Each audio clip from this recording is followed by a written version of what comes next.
अस्सलाम वालेकुम जी, मेरा नाम डॉक्टर शाम है। आज हम एक फ्री कैंप डीजी खान का एक नवाही इलाका है फाजिलपुर, जहाँ पे हम आए हुए हैं। यहाँ पे आप देख सकते हैं कि हर तरफ सिर्फ पानी पानी है।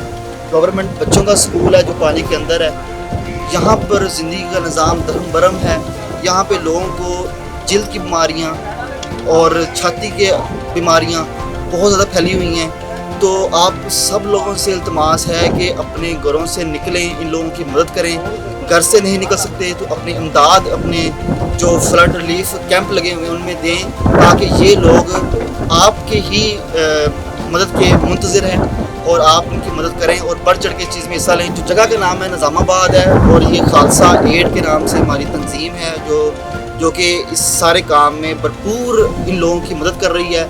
इसमें खाना, राशन, लंगर खाना है, अद्वियात हैं। जिन लोगों को बीमारियां हैं उनको हम फ्री अद्वियात फराहम कर रहे हैं ताकि ये लोग इन बीमारियों से बच सकें। छोटे छोटे बच्चे हैं जिनको जिल्द की बीमारियां हैं और यहाँ पर फ्री खाने का इंतज़ाम हमने किया हुआ है। इंशाल्लाह ताला आपके तावन से हमारा जो खालसा एड जो कैंप हम लगा रहे हैं, इससे हम लोगों को मुस्तफ़ीद करेंगे।